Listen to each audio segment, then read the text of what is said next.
DC Lokesh Kanagaraj wishes and Anirudh combo including director பார்த்தோம்னா Arun Matthews. இந்த 3 பேருமே சேர்ந்து ஒரு தமிழ் இண்டஸ்ட்ரிக்கு ஒரு மிகப்பெரிய ஒரு கம்பேக் வந்து கொடுத்துருக்காங்க அப்படின்னு சொல்ல முடியும். அதாவது இன்னைக்கு ரிவ்யூஸ்ல வந்து ஒரு சில ரிவ்யூஸ்ல வந்து என்ன சொல்றாங்க அப்படின்னா, இல்ல அந்த அளவுக்கு இல்ல, இந்த அளவுக்கு இல்ல, கொஞ்சம் படம் வந்து போர் தான், அவர் வந்து டைரக்டராகவே போயிருக்கலாம், ஆக்டரா வந்திருக்கவே வேணாம் அப்படின்னு சொல்லி ஏன் என்ன ரீசன் சொல்றாங்கன்னு தெரியல. பட் ஸ்டில் உண்மையை சொல்லணும் அப்படின்னா இது ஒரு உண்மையான சூப்பர் ஸ்டோரி. இதுக்கு சர்டிபிகேட் வந்து பிளட்னால கொடுத்துருக்காங்க. பட் ஸ்டில் ஒரு சில சீன்ஸ் வந்து இருந்தாலும் இது கண்டிப்பா ஒரு சூப்பரான ஒரு பிலிம். என்ன அப்படின்னா, ஒரு மிடில் கிளாஸ் ஃபேமிலியில இருந்து முதல் தலைமுறையில ஒரு பையனை எடுத்து கொண்டு போய் படிக்க வைக்கணும் அப்படின்னா, அந்த ஒரு மிடில் கிளாஸ் ஃபேமிலி எவ்வளவு கஷ்டப்பட்டு அந்த காசை சேர்த்து அந்த முதல்ல அந்த பையனை படிக்க வைக்கலாம்னு அவ்வளவு ஆசையோடு இருக்கும்போது அந்த குடும்பத்துக்கிட்ட இருந்து அந்த காசை வந்து அடிச்சுட்டு போயிட்டான் அப்படின்னா, ஒருத்த பவர்ல இருக்கிறவன் அந்த குடும்பத்துல இருந்து காசு அடிச்சுட்டு போயிட்டான் அப்படின்னா அந்த ஃபேமிலி என்ன பண்ணும் அப்படிங்கிறத ஒரு சூப்பரான ஒரு 2.5 hours ஒரு பிலிமா கொடுத்தது.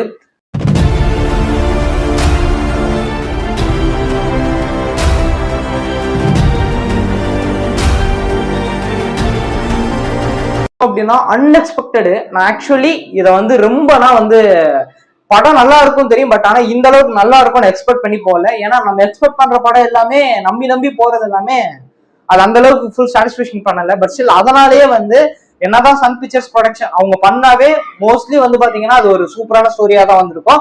பட் ஆனா அதுவும் ஒரு சைட்ல இருந்தாலும் நான் எந்த ஒரு எக்ஸ்பெக்டேஷன் இல்லாம தான் போனேன்.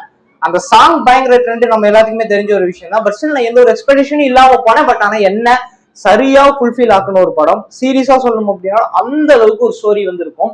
அதாவது நான் சொன்ன மாதிரி இந்த ஸ்டோரி எங்க ஆரம்பிக்கும் அப்படின்னா, ஒரு சின்ன ஒரு கிராமத்துல அங்க இருந்து இந்த படம் வந்து ஸ்டார்ட் ஆக ஆரம்பிக்கும்.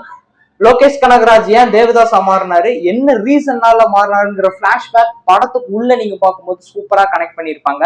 அதாவது நான் சொன்னதுதான் அந்த படத்துல இருந்து ஆரம்பிக்கும். ஃபர்ஸ்ட் வந்து ஒரு மிடில் கிளாஸ் ஃபேமிலியில இருக்கக்கூடிய ஒரு குடும்பத்துல ஒரு கிராமத்துல ஒரு காட்டோரமா வாழ்ந்துட்டு இருக்காங்க. ஒரு அப்பா, ஒரு அம்மா, ஒரு பையன்.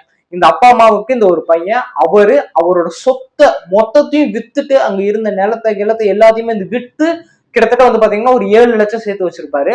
அந்த 7 லட்சத்தை இந்த இடுப்புல வந்து துண்டை வச்சு கட்டியிருப்பாங்க. அதாவது அந்த காலத்துலலாம் அப்படிதான் வந்து கட்டுவாங்க. இன்னைக்குதான் நமக்கு வந்து bank account, Google Pay, GPay, நம்ம வந்து இன்னைக்குதான் மணியே நம்ம கையிலேயே பார்க்காம டிரான்சாக்ஷன் பண்ணிட்டு இருக்கோம். பட் ஸ்டில் ஆனா அந்த காலத்துல எல்லாமே கையால புழங்கினது. அந்த மாதிரி இவர் வந்து இடுப்புல வந்து அந்த 7 லட்சத்தையுமே வந்து ஒரு துண்டுல மடிச்சு கட்டியிருப்பாரு. அப்ப அந்த ஒரு பிரிட்ஜ்ல ஒரு கொலை வந்து நடந்துரும். அந்த ஒரு ஏரிக்கு மேல இருக்கக்கூடிய ஒரு பிரிட்ஜ்ல கொலை வந்து நடந்துரும். அந்த கொலையெல்லாம் நடந்து இன்வெஸ்டிகேஷன் போயிட்டு இருக்கும்போது போலீஸ் அங்க வந்திருப்பாங்க. பேரிகார்டை வந்து இழுத்து போட சொல்லுவாங்க. பேரிகார்டை இழுத்து போட இவரை கூப்பிடும் போது அங்க என்ன வச்சிருக்க அப்படின்னு சொல்லி கேட்டு அவரை அடிச்சு கொன்னு தூக்கி போட்டுருவாங்க. அந்த காசை எடுத்துட்டு போயிடுவாங்க போலீஸ். இத கடைசி வரைக்கும் எப்படி கண்டுபிடிக்கிறாங்க அப்படிங்கிறது ஒரு மெயின் பார்ட்டான ஒரு விஷயமா வந்திருக்கும். இதையும் தாண்டி இதுக்கு இடையில அப்படியே ஸ்டோரிக்குள்ள வந்து மூவ் ஆன் ஆகும் படம். Fight sequence, music, ultimate. Music சொல்லவே தேவையில்ல. லோகேஷ் கனகராஜுக்கு சீரியஸா சொல்லணும் அப்படின்னா இது ஃபர்ஸ்ட் படம் மாதிரியே தெரியல. அவர் என்னதான் டைரக்ட் பண்ணியிருந்தாலும் எத்தனையோ படம் டைரக்ட் பண்ணியிருக்காரு, மாஸ்டர், லியோ, இந்த மாதிரி எவ்வளவோ படம் டைரக்ட் பண்ணியிருக்காரு, கூலி அப்படின்னு சொல்லி, விக்ரம் முதற்கொண்டு. ஆனால் அதையெல்லாம் தாண்டி இதுல அவர் ஆக்டர் பார்க்கும்போது உண்மையை சொல்லணும் அப்படின்னு இது வந்து ஃபர்ஸ்ட் படம் மாதிரியே தெரியல. அந்த அளவுக்கு அவ்வளவு சூப்பரா, அதாவது ஃபைட் சீக்வன்ஸா இருக்கட்டும், ஸ்டண்டா வந்திருக்கட்டும், ஒவ்வொரு சீக்வன்ஸுமே செதுக்கி இருக்காங்க. Cinematography including music. இந்த படத்தோட ஒன் ஆஃப் தி பிக்கஸ்ட் ஹோப்பே இந்த மியூசிக் தான்.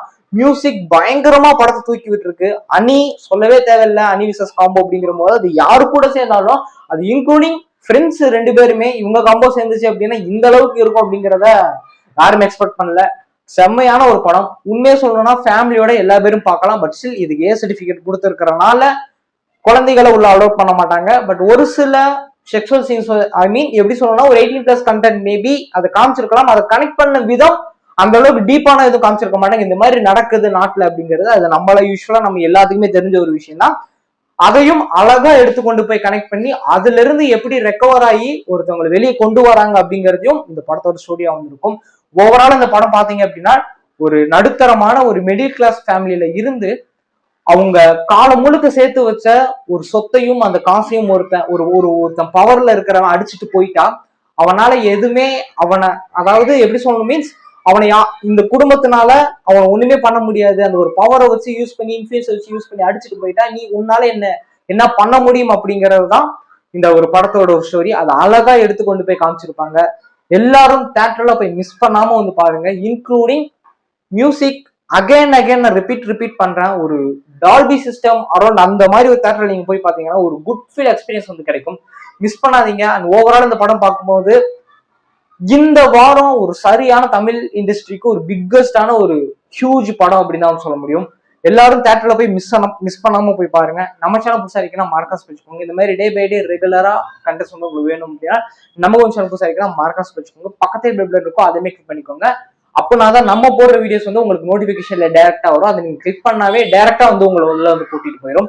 அண்ட் ஏன்னா நீங்க பெஸ்டா ஃபாலோ பண்ணிக்கோங்க சோஷியல் மீடியால கௌதம் சர்ச் பண்ணீங்கன்னா நம்மளோட ப்ரொஃபஷனல் பெஸ்டா ஃபாலோ பண்ணிக்கலாம், கான்டாக்ட் பண்ணிக்கலாம். கண்டிப்பாக ஐ வில் ரெஸ்பெக்ட்லி ரெஸ்பான்ஸ் இருக்கும். அடுத்து மீட் பண்ணலாம். பாய்.